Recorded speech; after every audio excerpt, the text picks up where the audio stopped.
O orgulho da cidade de Curitiba é o transporte coletivo urbano.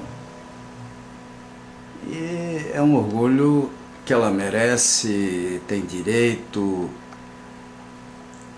vamos dizer assim, faz jus à imagem que adquiriu. Agora, esse cuidado precisa, essa característica precisa ser mantida a partir de uma engenharia permanente, cuidados especiais, por exemplo, com a canaleta. A canaleta e os ônibus articulados viabilizaram um padrão de uma capacidade de transporte coletivo urbano muito grande para a cidade. Então o povo renunciou a um espaço que teria para o trânsito normal e nessa renúncia ele passou a ter, vamos dizer assim, em detrimento do transporte individual, uma maior capacidade de transporte coletivo, em tese com menor custo, em tese porque todo esse espaço que foi perdido para o transporte individual poderia estar sendo usado pelas empresas, pelo povo de modo geral. Mas nós temos então uma via privada dedicada, onde ambulâncias, carro de polícia, os ônibus, corpo bombeiros, podem usar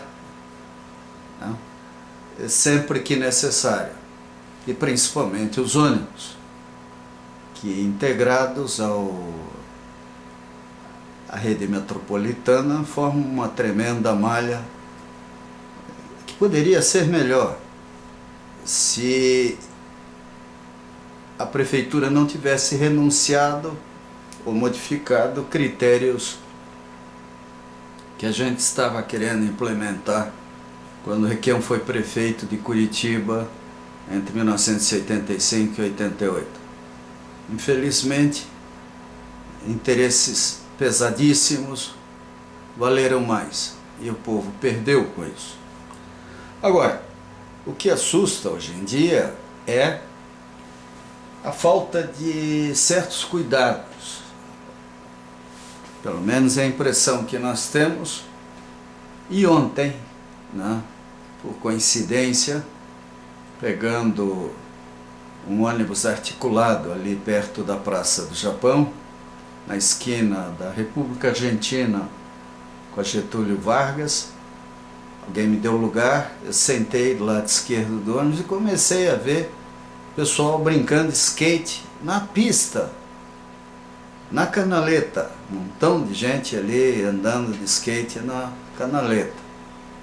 Um negócio apavorante, porque se um motorista usando um articulado, um biarticulado, entra naquela curva e não percebe, isso poderá provocar um tremendo acidente. Se o motorista tiver sangue frio e mantiver o alinhamento do ônibus, vai matar 2, 3, talvez na pista, mas evitando assim que dentro do ônibus 100, 200 pessoas se machuquem gravemente, porque se ele sai da pista, é uma composição pesadíssima, vai bater em outros lugares, outros carros, talvez em algum prédio, e os passageiros que não têm airbag, não têm cinto de segurança, as crianças num ônibus não usam cadeirinhas especiais como num automóvel. Quer dizer, o passageiro do ônibus não tem nenhuma proteção especial. Então, isso vai levar a um acidente sério. Pior ainda, se desviando de alguém na pista, ele bater de frente em outro ônibus articulado.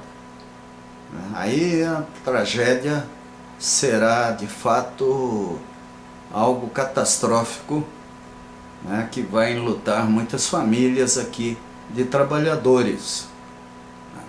Isso é muito ruim, gente. O ônibus não anda em cima de trilhos, ele anda em cima de uma pista. Ele pode derivar para a esquerda, para a direita, ele tem essa liberdade. E esse perigo, né? Quer dizer, de repente, por invasão de pista, a gente poderá ter um tremendo acidente em Curitiba. Mas como eu disse, entrei no ônibus ali, vi de cara esse pessoal de skate. Aí eu peguei, estava com uma filmadora, comecei a filmar filmezinhos curtos, à medida que o ônibus ia em direção ao passeio público, onde eu ia participar de uma reunião que acabou não existindo, na casa do estudante, ali atrás do passeio público. E ao longo desse caminho, o que eu vi? Eu vi, primeiro, que o piso da canaleta está em péssimas condições. Será que é porque pretendem fazer o metrô? Não dá, né, para deixar sem manutenção adequada. À medida que vai formando sulcos no asfalto, o ônibus tende a balançar, principalmente o reboque. Ele, se for um biarticulado, o último então vai dançar mesmo.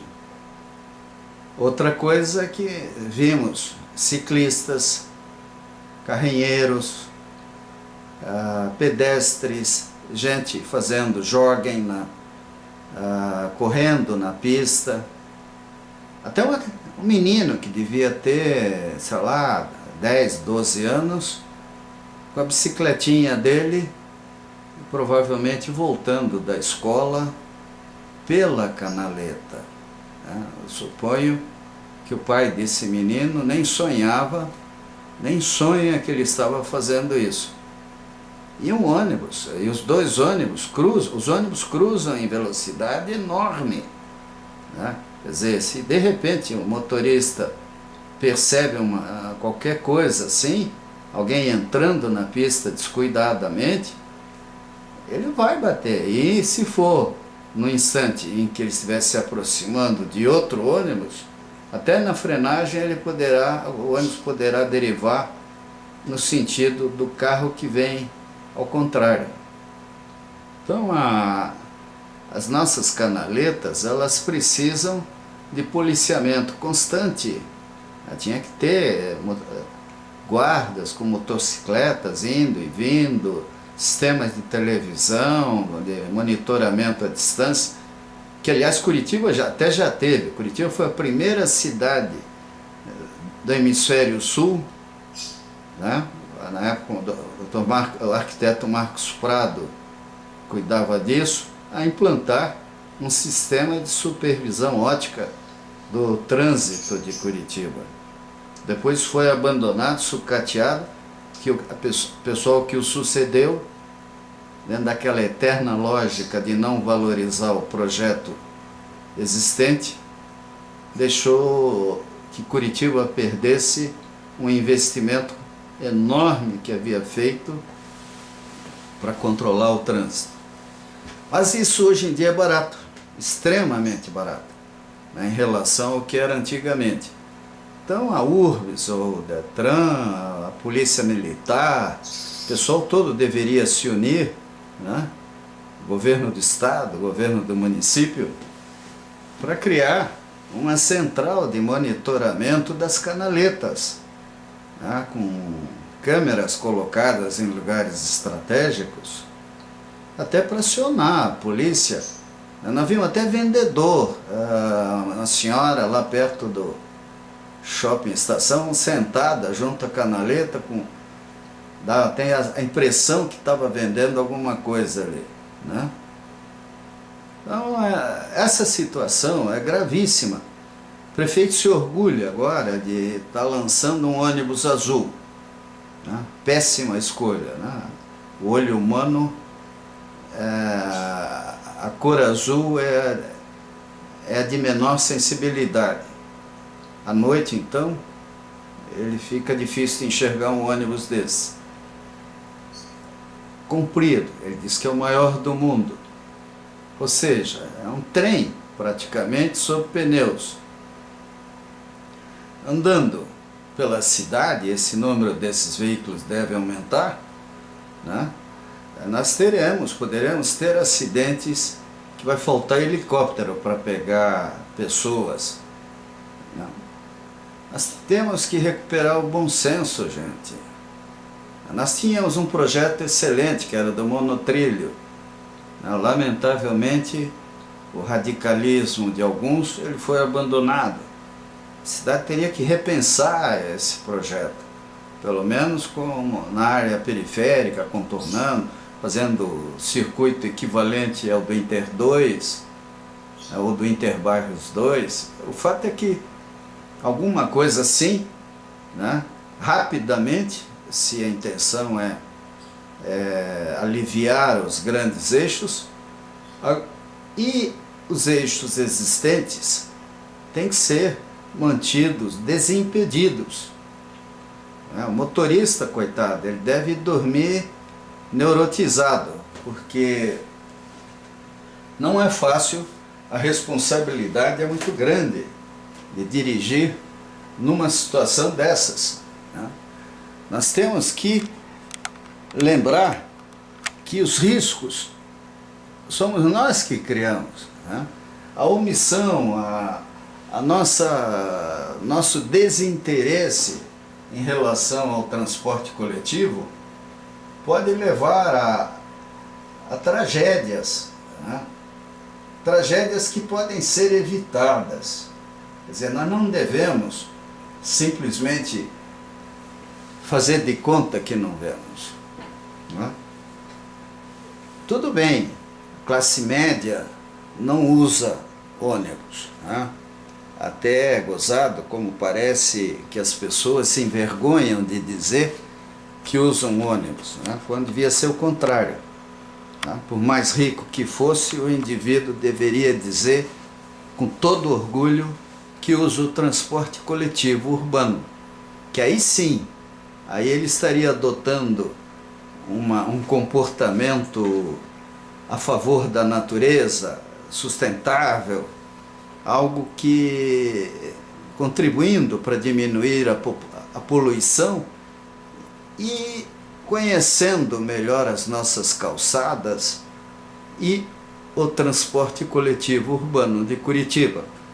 Se as calçadas são ruins, se a iluminação pública é ruim, se o policiamento é ruim, se o transporte coletivo tem defeitos, é porque uma parcela significativa da população faz questão de sair de casa de automóvel, nem que seja para comprar pão na esquina.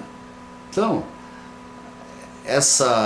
esse luxo que está paralisando a cidade, porque há horários que você não consegue mais andar pela cidade de carro, né? A ausência de táxis, né? A falta de táxi é incrível, não dá para entender essa estratégia curitibana, né? E a falta de cuidado com as canaletas. Vão fazendo linha verde, tudo isso é bonito, né? Até dá para entender isso. Não sei se todos sabem, de toda a receita de impostos no Brasil, 19% apenas ficam com os municípios. A União fica com 51%, 52% e o Estado com o resto. Então, nossos municípios, que têm uma responsabilidade gigantesca, ficam com a menor parte da carga da receita fiscal da nação. Isso tinha que ser invertido, né? Nós não precisamos de usinas nucleares, por exemplo. Essas bombas atômicas estacionárias estão querendo fazer aí. O governo pode rever seu orçamento, né? Pode mudar sua política bélica, quem sabe, usando equipamento mais eficaz e menos caro, desenvolvendo aqui o que for necessário, né? Nós podemos evitar os luxos brasilienses, né? E podemos finalmente substituir o poder legislativo, evitando-se assim um desperdício colossal de dinheiro e levando ao povo o direito de fazer projetos de lei, de votar, de decidir sobre o seu futuro. A gente não vê benefício algum com o poder legislativo do jeito que está. Ainda hoje estava vendo a coluna do Celso Nascimento na Gazeta do Povo, onde ele falava do custo da Câmara de Vereadores, né, em Curitiba, um custo absurdo. Para quê? Né?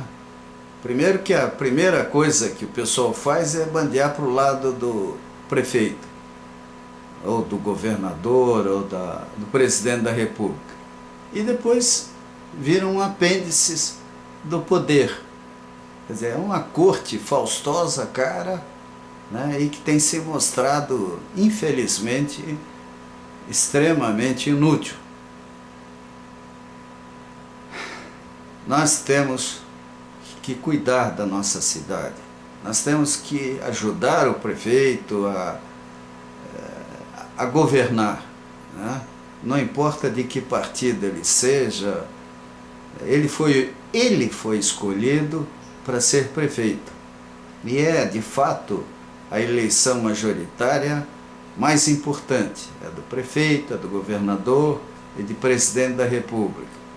Essa o povo, quando escolhe em quem votar, pensa mais, né?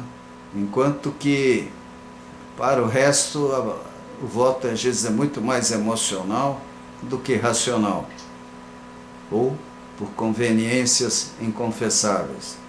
Então, gente, vamos fazer pressão junto ao governo municipal para que as canaletas e o transporte coletivo urbano de Curitiba tenha uma evolução inteligente e uma boa manutenção, porque do jeito que está, esse ano de 2011 nós ainda vamos ter muitos acidentes feios.